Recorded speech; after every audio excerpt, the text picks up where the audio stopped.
Good morning વિદ્યાર્થીઓ, આપણે ગયા લેક્ચરમાં આવેદન પત્ર, નિયમન પત્ર એટલે કે પ્રવર્તનનો તબક્કો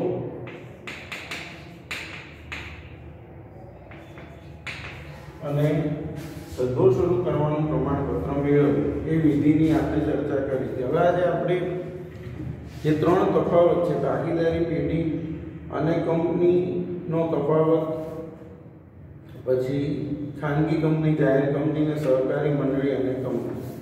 તો આપણે સૌપ્રથમ ભાગીદારી પેઢી અને કંપનીનો તફાવત સમજીએ.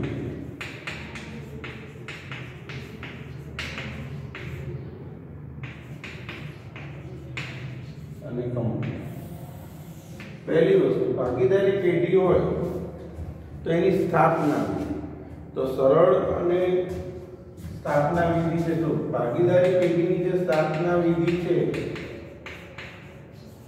એ ખૂબ જ સરળ છે. નોંધણી કેવી છે? મરજિયાત છે. કાયદાની કોઈ અટપટી વિધિમાંથી અલગ કાનૂની વ્યક્તિત્વ મળતું નથી. એટલે કે સ્થાપના વિધિ કેવી છે? સરળ છે, મરજિયાત છે અને એને અલગ કાનૂની અસ્તિત્વ મળતું નથી. જ્યારે કંપનીની સ્થાપના વિધિ લાંબી અને અટપટી છે. લાંબી અને અટપટી છે. નોંધણી કેવી છે? ફરજિયાત અને અલગ કાનૂની અસ્તિત્વ મળે છે. બરાબર.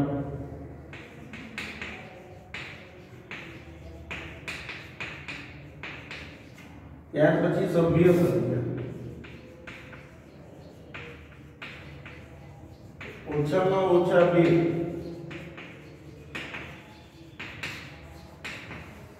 અને વધુમાં વધુ શરાબી ધંધો હોય તો 10. બરાબર. વધુમાં વધુ શરાબી હોય તો 10 અને અન્ય હોય તો 20. જ્યારે કંપનીમાં ખાનગી કંપની હોય તો ઓછામાં ઓછા 2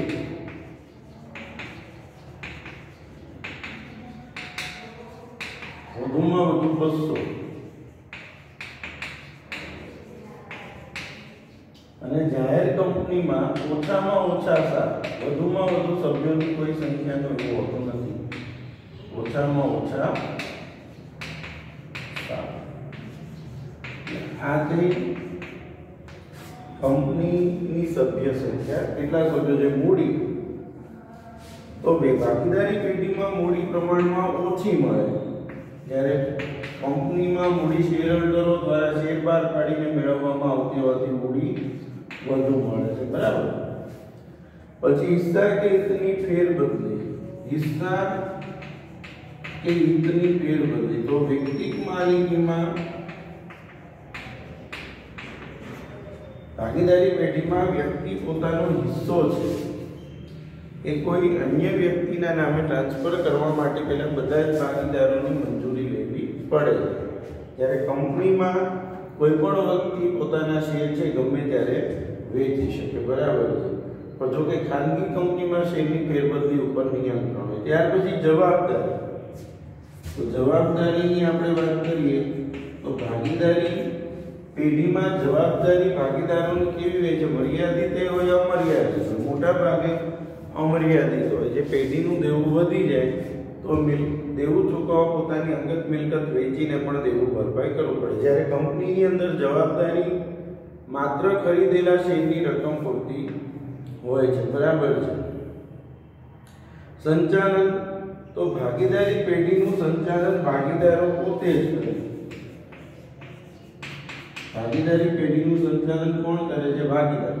ત્યારે કંપનીનું સંચાલન શેરહોલ્ડરો દ્વારા ચૂંટાયેલા સંચાલકો, શેરહોલ્ડરોની ચૂંટણી થાય અને એમાં જે લોકો ચૂંટાય એ લોકો કંપનીનું સંચાલન કરે છે. આયુષ્ય, કોઈ ભાગીદારનું અવસાન થાય, નાદાર થાય, અસ્થિર મગજનો થાય,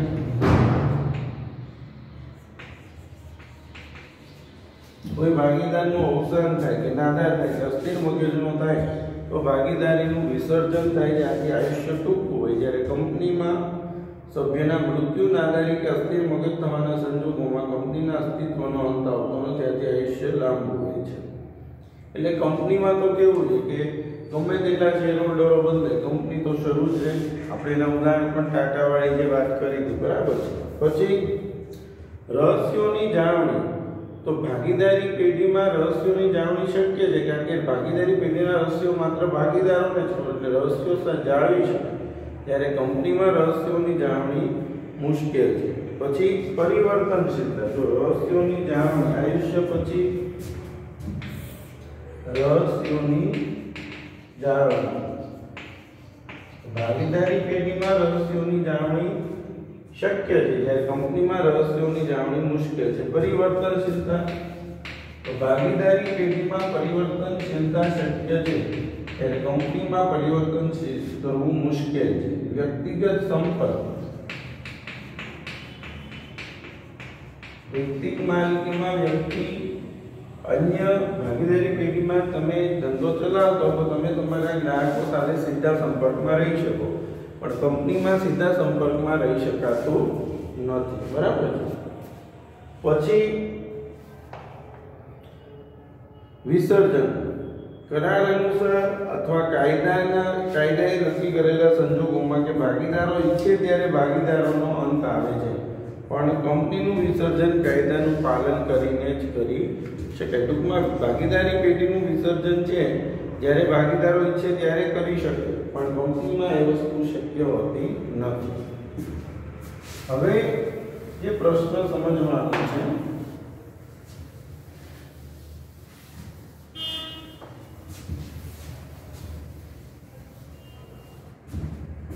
તફાવત ખાનગી કંપની અને જાહેર કંપની.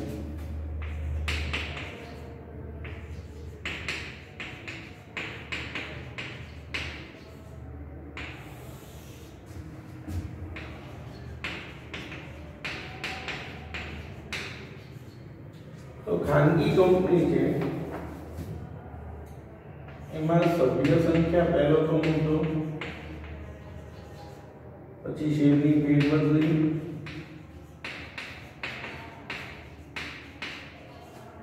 જાહેર જનતાને આમંત્રણ,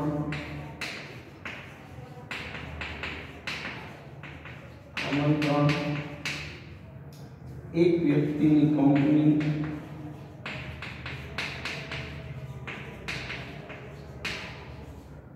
સંચાલકોની સંખ્યા,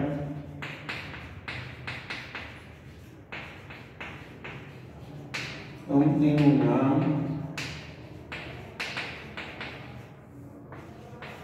નિયમન પત્ર, લઘુત્તમ ભાવ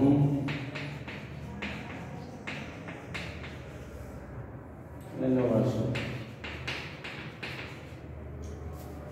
સભ્ય સંખ્યા. ખાનગી કંપની હોય તો એમાં ઓછામાં ઓછી 2 અને વધુમાં વધુ 200. તો જાહેર કંપનીમાં ઓછામાં ઓછા 7 વ્યક્તિ, વધુમાં વધુ સંખ્યા ઉપર કોઈ નિયંત્રણ હોતું નથી. શેરની ફેરબદલી, તો ખાનગી કંપનીના શેરની ફેરબદલી કરવા સરળતાથી થઈ શકતી નથી. બરાબર છે. જ્યારે જાહેર કંપનીમાં શેરની ફેરબદલી સરળતાથી શેર બજારમાં કરી શકાય છે. શેર બજારમાં શેરની લેવેચ થઈ શકાય છે. બરાબર. જાહેર જનતાને આમંત્રણ, તો ખાનગી કંપની પોતાના શેર કે ડિબેન્ચર કે બોન્ડ ખરીદવા જાહેર જનતાને આમંત્રણ આપી શકતી નથી. જ્યારે જાહેર કંપની તો વિજ્ઞાપન પત્ર બહાર પાડીને જાહેર જનતાને પોતાના શેર કે ડિબેન્ચર ખરીદવા આમંત્રણ આપી શકે છે. ખાનગી કંપની એક વ્યક્તિની કંપની હોઈ શકે, એક વ્યક્તિની કંપની ડિરેક્ટર હોય તેવા એકમાત્ર સભ્ય સાથે કરાર કરી શકે છે. જાહેર કંપની ક્યારેય એક વ્યક્તિની કંપની હોઈ શકતી નથી ને જાહેર કંપની આવો કરાર પણ કરી શકતી નથી. ઇન શોર્ટ, એક વ્યક્તિની કંપની શક્ય છે ખાનગી કંપનીમાં ને પોતે કરાર કરી શકે છે, જ્યારે જાહેર કંપની એક વ્યક્તિની કંપની શક્ય નથી. સંચાલકોની સંખ્યા, ખાનગી કંપનીમાં ઓછામાં ઓછા 2, જાહેર કંપનીમાં ઓછામાં ઓછા 3 સંચાલકો હોવા જોઈએ, પણ એમાં પણ એક મહિલા સભ્ય હોવી જરૂરી છે.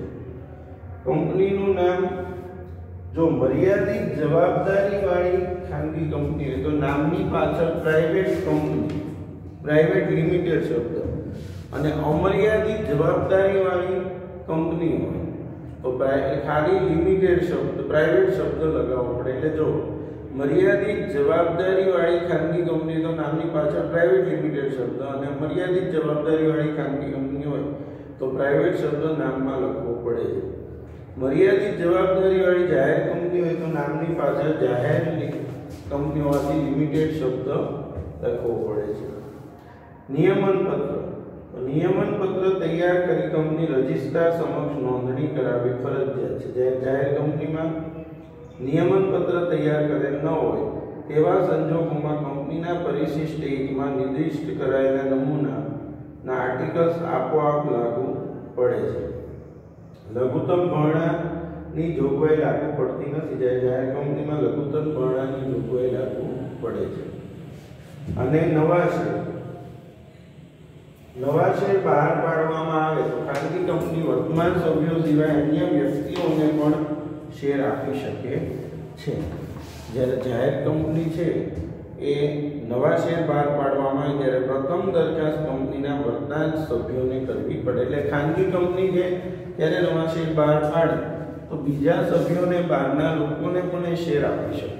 જ્યારે જાહેર કંપની તો એ શેર માત્ર ને માત્ર પહેલા તો પોતાના સભ્યોને, એ સભ્યો જો ન લેવા રેડી હોય તો પછી એ બીજાને કહી શકે છે. બરાબર છે. એટલે આ હતું ખાનગી અને જાહેર કંપનીનો તફાવત. અને છેલ્લો તફાવત છે સહકારી મંડળી અને કંપની.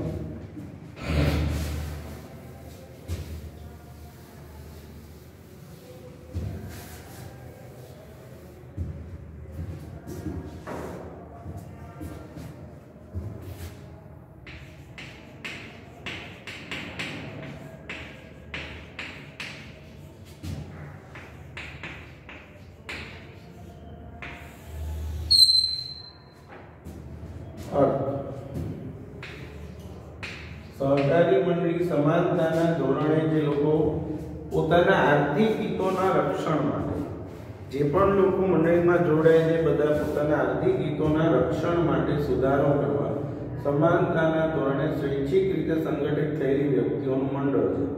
ત્યારે કંપની એ કાયદેસરનો ધંધો કરી નફો કરવા માટે એકઠી થયેલી વ્યક્તિઓનું મરજિયાત મંડળ છે. બરાબર.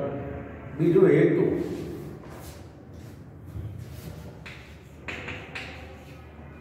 તો સહકારી મંડળીનો મુખ્ય હેતુ સભ્યોની સેવાનો આર્થિક વિકાસ અને સદ્ધરતાનો છે. નફાનો ઉદ્દેશ કોણ છે? સહકારી મંડળીનો મુખ્ય હેતુ શું છે? સેવાનો, આર્થિક વિકાસ અને સદ્ધરતાનો છે. જ્યારે નફાનો ઉદ્દેશ કોણ છે? જ્યારે કંપનીનો મુખ્ય હેતુ શું હોય છે? નફાનો. આનો સેવાનો હોય છે ઉદ્દેશ, ત્યારે આનો ઉદ્દેશ મુખ્ય શું હોય છે? નફો કમાવો. બરાબર. સભ્ય સંખ્યા, તો કોઈ પણ મંડળી શરૂ કરવા માટે ઓછામાં ઓછા 10,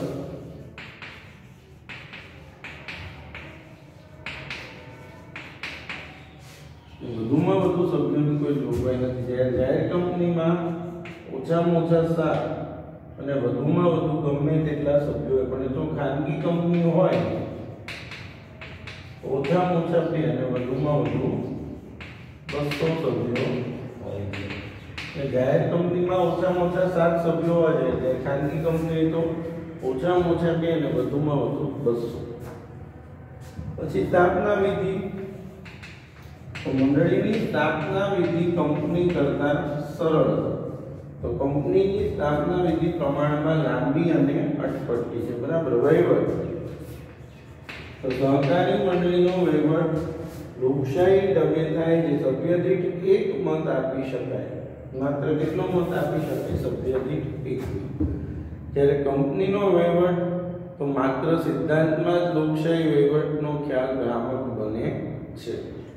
પછી શેર, સહકારી મંડળીના એક સરખા અધિકારવાળાને એક જ પ્રકારના શેર બહાર પાડી શકે છે. સહકારી મંડળી એક સરખા અધિકારવાળાને એક જ પ્રકારના શેર બહાર પાડી શકે. જ્યારે કંપની ઇક્વિટી શેર ઉપરાંત પ્રેફરન્સ શેર પણ બહાર પાડી શકે. ઇક્વિટી શેર ઉપરાંત પ્રેફરન્સ શેર. પછી શેરની ફેરબદલી અને સભ્ય પદનો અંત, સહકારી મંડળીમાં શેરની ફેરબદલી થતી નથી. સભ્ય મંડળી એ શેર પરત કરી સભ્ય પદનો અંત લાવી શકે છે. જ્યારે કંપનીમાં શેરની ફેરબદલી થઈ શકે છે. શેર મૂડી પર અસર. તો સહકારી મંડળીનો સભ્ય મંડળીને શેર પરત કરી મૂડી પાછી મેળવી શકતો નથી. મૂડી ભંડોળમાં ઘટાડો થાય છે.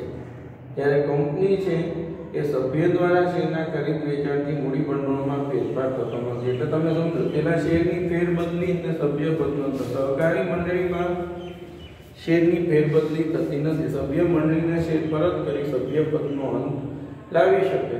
ત્યારે કંપનીમાં શું થાય છે? શેરની ફેરબદલી થઈ શકે છે. બરાબર છે. પછી શેર મૂડી પર અસર.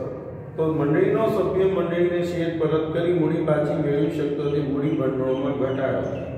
જ્યારે કંપનીના સભ્ય દ્વારા શેરના ખરીદ વેચાણથી મૂડી ભંડોળમાં કોઈ ઘટાડો થતો નથી. અને નફાનો ઉપયોગ. બરાબર. તો નફાનો ઉપયોગ કાયદાની જોગવાઈઓને આધીન સભ્યોને ડિવિડન્ડ આપવા અને સભ્યોના લાભાર્થે થાય છે. જ્યારે નફાનો કેટલોક ભાગ સભ્યોને ડિવિડન્ડ તરીકે વહેંચવામાં આવે છે. એટલે સહકારી મંડળીમાં જે નફો છે એનો ઉપયોગ કાયદાની જોગવાઈઓને આધીન લઈને, બરાબર છે, સભ્યોને ડિવિડન્ડ આપવા અને સભ્યોના લાભાર્થે થાય. ત્યારે કંપનીમાં નફાનો કેટલોક ભાગ સભ્યોને ડિવિડન્ડ તરીકે વહેંચવામાં આવે છે.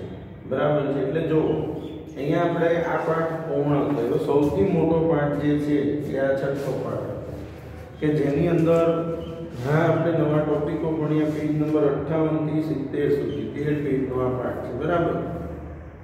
હવે આના જે સ્વાધ્યાયના પ્રશ્નો છે, બરાબર છે, MCQs અને 1 માર્ક્સના, એ બધા આપણે આમ તો પૂછી લીધેલા છે વારંવાર.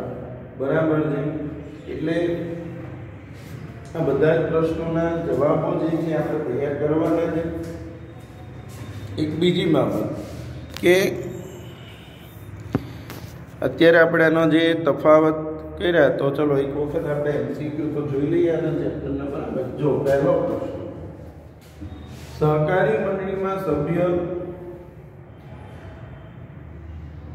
સભ્ય દીઠ મત આપી શકે છે. ગમે તેટલા શેર હોય, મત કેટલો આપવાનો? એક જ મંડળીમાં. બરાબર. સહકારી મંડળીને શેરી તાલીમ શાળા કહેવામાં આવે છે. લોકશાહીની આપણે MCQમાં પણ આ વસ્તુની વાત કરી. સહકારી મંડળીની સભ્યોની સેવાનો હેતુ ધરાવે છે. એનો ઉદ્દેશ શું છે? સભ્યોની સેવા કરવી. સહકારી મંડળીની સ્થાપના માટે ઓછામાં ઓછી કેટલી વ્યક્તિઓ હોવી જોઈએ? તો 10 વ્યક્તિ. ઓછામાં ઓછા કેટલા વ્યક્તિઓ હોવા જોઈએ? તો હમણાં જ અહીંયા વાત થઈ. બરાબર. મંડળીની સ્થાપના કરવા માટે ઓછામાં ઓછા કેટલા લોકો હોવા જોઈએ? 10. સભ્યોને આર્થિક ઉત્કર્ષ માટે સેવાને પ્રાધાન્ય આપે છે. સેવાને પ્રાધાન્ય એટલે સહકારી મંડળી. સહકારી મંડળી ડિવિડન્ડ ચૂકવી ન શકે ગમે તેટલા પ્રમાણમાં. કાયદાને આધીન નહીં. રાજ્યને કેન્દ્ર સરકારની મંજૂરી. કાયદાને આધીન નહીં. મંડળી ડિવિડન્ડ ચૂકવી શકે, પણ તેને ધ્યાનમાં રાખીને, કાયદાને ધ્યાનમાં રાખીને. બરાબર. પછી આર્થિક વિકાસના એન્જિન તરીકે કોને ગણી શકાય? તો કંપની એ આર્થિક વિકાસનું શું છે? એન્જિન. કારણ કે કોઈ પણ દેશે આર્થિક વિકાસ કરવો હોય તો કંપનીની સ્થાપના થવી જોઈએ. ભારતમાં હાલમાં કયો કંપનીદારો છે? 1956. અત્યારે હાલમાં 2013 પહેલા કયો હતો? 1956. પણ હાલમાં કયો કંપનીદારો છે? 2013. બરાબર. કંપની તેના કાર્યની સંબંધી શાના દ્વારા વ્યક્ત કરે છે? તો કંપની તેના કાર્યની સંબંધી શેના દ્વારા? સામાન્ય મોહર દ્વારા. કંપનીના દરેક દસ્તાવેજો ઉપર કંપનીની શું હોય છે? સામાન્ય મોહર, કે જેનાથી ખબર પડે કે આ વસ્તુ આ કંપનીની છે. બરાબર. પછી કંપની તેના સભ્યોની જવાબદારીનો પ્રકાર કયા દસ્તાવેજમાં જણાવે છે? તો જો કંપનીની જવાબદારી મર્યાદિત છે કે અમર્યાદિત, એ કંપનીમાં આવેદન પત્રની જે કલમ છે, બરાબર છે, જવાબદારીની કલમ, એમાં દર્શાવવામાં આવે છે. અને છેલ્લે કંપની સ્વરૂપનું મહત્વનું લક્ષણ કયું છે? તો કંપનીનું મહત્વનું લક્ષણ કયું છે? વિશાળ પાયા પર મૂડી, કાયદેસરનું વ્યક્તિત્વ, શેરની સરળ ફેરબદલીને કાયમી અસ્તિત્વ. તો શેરની સરળ ફેરબદલી. કંપનીમાં શેરની ફેરબદલી કેવી છે? સરળ છે. કોઈ પણ વ્યક્તિ સરળતાથી શેરની લે વેચ કરી શકે છે. બરાબર છે. હવે પછી એની અંદર જે 1 માર્ક્સના પ્રશ્નો છે એ બધા આપણે તૈયાર કરી લઈશું, બરાબર છે। હવે જો આપણે 7મો પાઠ કેન્સલ છે, એટલે હવેના લેક્ચરમાં આપણે જે 8મો પાઠ ધંધાકીય મૂડીના પ્રાપ્તિ સ્થાન એનો આપણે અભ્યાસ કરીશું, બરાબર છે। જે 8મો પાઠ છે ધંધાકીય મૂડીના પ્રાપ્તિ સ્થાનો એનો આપણે આવતા લેક્ચરમાં અભ્યાસ કરીશું, બરાબર છે। ધંધાકીય મૂડીના પ્રાપ્તિ સ્થાનો, બરાબર। Thank you.